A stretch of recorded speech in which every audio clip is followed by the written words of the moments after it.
These are the greatest video game features of all time, from satisfying character interactions to immersion enhancing details. Mr. Fuckface! And in this video, I'll be showcasing these and many other high IQ developer moves that make the perfect gaming experience. So let's just frickin' dive straight into it with this top feature, the slap button, for the slapping of the face.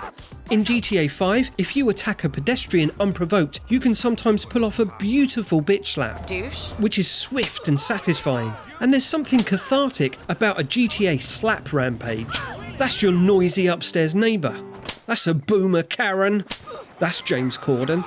That's James Corden. And that's James Corden as well. The slap button is also a great and unnecessary addition to any family-friendly co-op experience, like Little Big Planet, wherein perhaps you've grown bored of being cooperative and instead want to begin being uncooperative instead, and annoying. But actually it can be pretty useful if your co-op partner isn't performing well enough. Just give them a little slap round the mooey. Ah, slaps. They're just the most comical form of video game violence there is. Almost.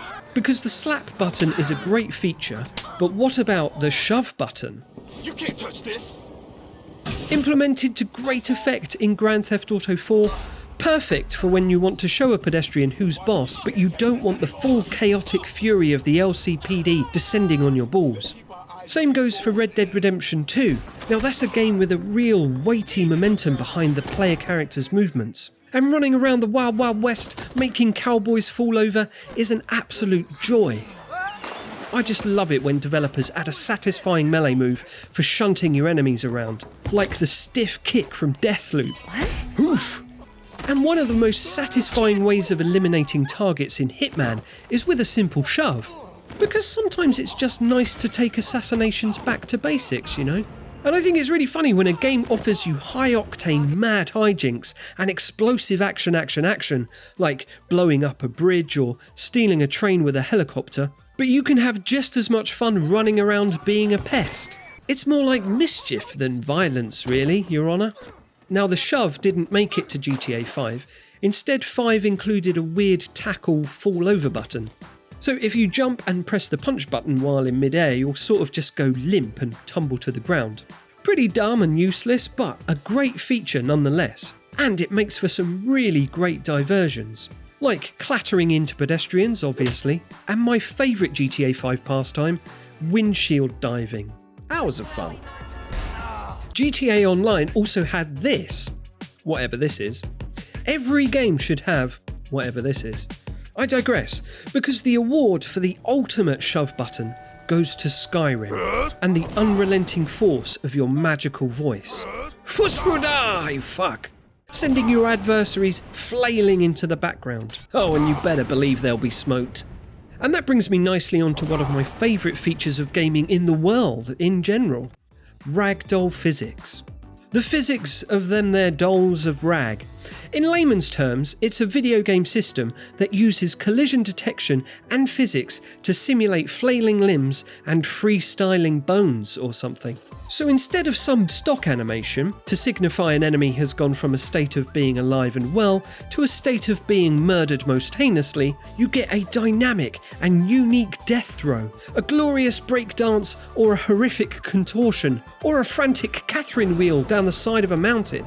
Some of my personal favourite ever gaming moments involve watching enemies spaz out after being strongly whooped, most of them occurring in Skyrim. Good old Skyrim. So in video games, where gear is a thing, you know, equipable loot, armour, fatigues and other such wearable garb, boots, etc., well, it's always good to see when those new threads actually show up on your character. That's a sweet feature, of course, being a great visual indicator of your character's progress and how they've evolved over time. From starting off in rags to ending up head to toe in gleaming 24-karat gold-plated mithril with diamond brogues. And showing off the splendour is great fun because I'm sure we all got into games for the virtual Ken doll dress-up possibilities. I sure as hell know you did. Well, these days it's a pretty common feature for the new gear you equip to be visible on your character. But the crucial developer move here is for it to be visible during cutscenes. Because there's no better way to dissolve any kind of drama or tension that may be present in the scene than by having your character walking around in the background looking like an absolute bellend. The hero of Hyrule.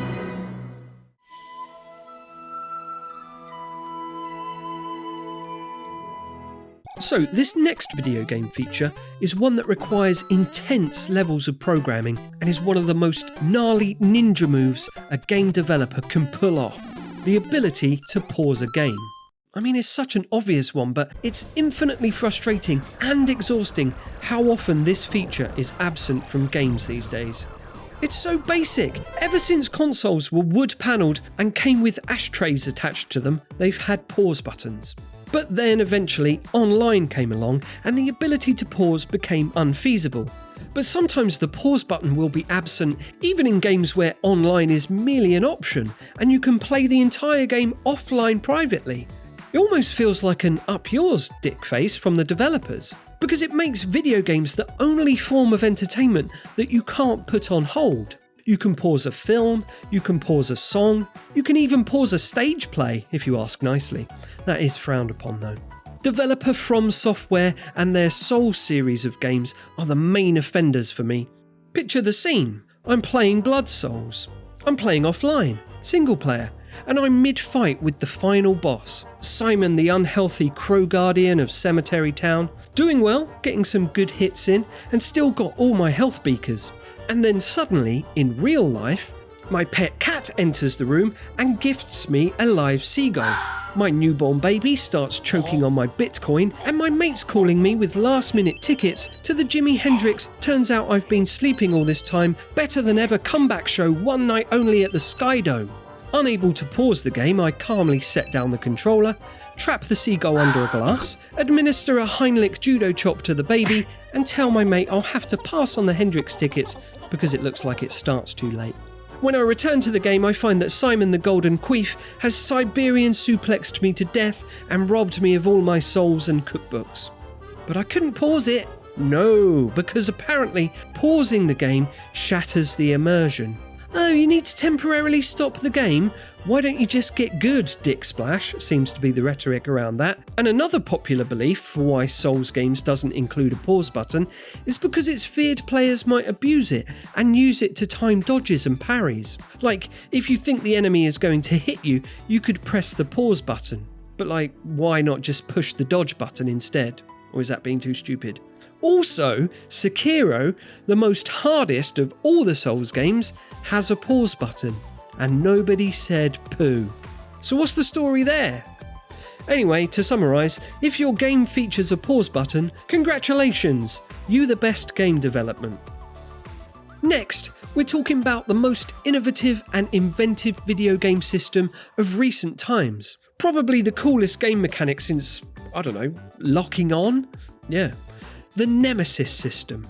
So the Nemesis system, as the name suggests, is a system that creates nemeses.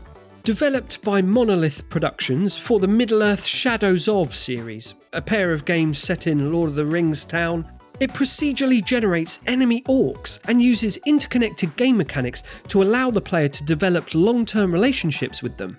Now, orcs are your commonplace enemy drudge. Green and ugly and with thick English working class accents. Something that in any other game would typically be nothing more than axe fodder, really. Only there to be cloven in twain by your noble hero. But the Nemesis system makes them unique and gives them personality and purpose. And it makes your encounters with them meaningful, tense and emotionally charged. By stirring up rivalries and manufacturing opportunities for vendettas and revenge. A textbook example is where an orc kills you in battle. But instead of getting the usual Game over. Continue.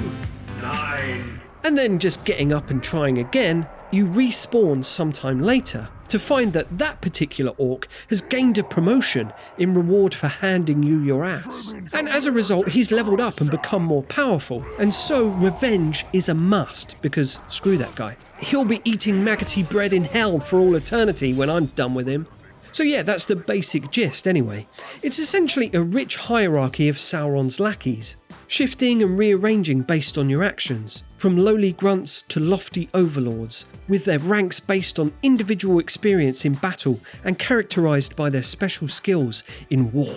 From assassins, marksmen, brawlers, warg baiters, berserkers and candlestick haters. It's like a personalised boss generator that creates memorable and individualised encounters for the player. Very clever and novel and fun, and I'd like to see more of that. Next, we have a genius game feature that will enrich any interactive experience. The fart button. I think the fart might be one of the greatest video game verbs of all time. It's right up there alongside jump and maybe pay respect. And if your game has a fart button, then you're guaranteed to be up to your nips in BAFTA awards for artistic achievement, or maybe even the lucky recipient of one of Whittle Jeffy's golden Doritos at the Game Awards. It's probably an absolute certainty. So the fart featured in the original Grand Theft Autos, where it was immensely fun to pump that gas button as you ran around, providing you with an extra layer of amusement, just like popping bubble wrap while on a bike ride. It's double the fun. Also, it's hilarious. The fun of any game is increased poofold if you can make your character fart on command.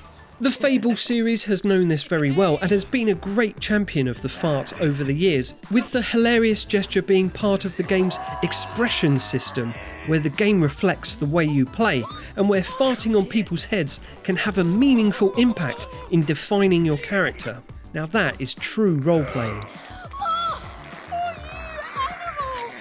Unfortunately, the fart button is a much overlooked feature. Nowadays in modern games, buttons are reserved for more la-di-da actions like hold A to craft a twig or press X to Shaun. And I'm quite saddened by the shortage of a fart button in modern games. And to think that now, what with the space-age hardware of this modern console generation, I was hoping we'd be able to make characters fully shit themselves at this point, but oh well. C'est la vie. Now, a first-rate feature in a video game is a cheeky little bit on the side. I'm talking about the extras, the bonuses, the DVD special features, music players, 3D model viewers, and concept art. Lots of talented people come together to make video games. Designists, artisans, songsters. So I love it when there's an opportunity to admire the work they put into a game in a chilled out setting, because it's not always possible to do that while you're in the middle of actually playing the game. Again, From Software's Soul series could really benefit from some kind of asset museum inside the game, because their games feature such incredible art direction and creature design, or at least I think they do, because it's quite hard to appreciate the detail when said creature is about to scythe your balls away from your body. Amidst all the chaos and endless rolling, it's quite hard to make out the lovely creature design, so what a gift it would be to be able to gawk at such glorious creations at no risk to your virtual balls. It's a real treat to twiddle around with 3D models and inspect initial concepts and designs, and get a better sense and appreciation of the creative process. But really, it's just a great way to perv over characters, like dreamy Umbrella Biohazard Countermeasure Service Agent Carlos. I love looking at his bulging sacs. Look at how they jiggle. Nice. Now, one genius video game feature appears in the enduring 2015 computer game Fallout 4. Upon creating your character, as with any good RPG, you're given the opportunity to name them. But hang on, there's more. Should you choose one of over 900 pre-recorded names, your friendly robot companion Codsworth will call you by it. Mr. Nipple? Popular names like Barry, Bert and Bort are all covered. Mr. Bort? And it's such a lovely little touch, and it's a fairly simple feature, Mr. Cock? aside from the massive effort to record over 900 individual names, but if you're not anticipating it, it feels a bit like magic. Mr. Fuckface? Hearing your name spoken in a video game. Mr. Tit? It's such a fun way to incorporate the player into the world. Mr. Fucker? It reminds me of the good old days when video games would sometimes try and find ways to let players scan their faces. Remember that? NBA 2K still has a pretty good face scan feature, for the most part. But I want to know why it's only limited to sports games and a snooty robot who says your name. Mr. Bastard? These days, with the prevalence of streaming, it wouldn't be unreasonable to assume a decent amount of gamers have cameras hooked up to their gaming setups. Bring back face scans to character creators. This is an awesome video game feature that needs a comeback. I'm tired of spending the first 100 hours of a 200-hour-long RPG fiddling with my eyebrow position. As fun as that is, make games scan face again. I'm going to get that put onto a hat. One thing I love in video games is little interactions. Just small things like flushing toilets or dropping a cheese wheel down a mountain, spinning a globe or rubbing a magic lamp in a haunted hotel room. That's a fairly common one. And now, while these actions might be utterly pointless and not tied to the core systems of the game in any way, I believe there's still some kind of intentionality from the devs at play here. This tiny bit of involvement with the game world helps strengthen our attachment to it. These small actions can create a friction with the player. Because if the environment doesn't feed back to the player in any way, then it's probable that they'll just glide through it without being properly engaged, and consequently won't remember anything about it. Horizon Forbidden West. Sorry, what? But that said, these throwaway interactions only deal in short-term engagement. Because once the novelty of flushing a toilet has worn off, the action is likely never to be repeated. And I'm just talking about video games here. Even so, I believe little interactions help players feel more like active participants in a functioning, believable world, as opposed to just being observers in fake plastic ones, all shallow and made of cardboard. Another great way to make a game world feel more real is by giving the player the ability to fudge it up a little, with a destructible environment. Smashable glass, knockoverable chairs, and shootable signs. Though coming at great cost to the developer, destructible environments are an awesome addition to any video game and a great way to make your world feel alive. Plus, it's satisfying as funk. I mean, I don't know the psychology behind it, but it sure is fun to smash stuff. And it doesn't have to go full Red Faction or Teardown, with exploded voxels flying out the wazoo all up inside the place. But just a little bit of smashy to enliven the gameplay experience is a really fun feature, can you feel me one time? And in turn, that enriches gameplay too, especially combat. Destructible environments can make scraps feel more lively and kinetic if crap is exploding all around you while you scuffle. And something I've been enjoying immensely about the recent Final Fantasy VII Rebirth has been clattering into furniture while exploring. Creating absolute carnage while zipping around on a Segway is especially fun. I've spent way too much time worsening the furniture with a Segway than actually playing the game, I think, at this point. And you see, for Final Fantasy VII Rebirth, a game that is so bloated with content it's practically morbidly obese, to include such a feature, one that makes me want to waste time farting around on a Segway rather than continuing with the main story quest, is really quite impressive, bordering on irresponsible. Because, similar to the small interactions, it's sticky, it holds your attention.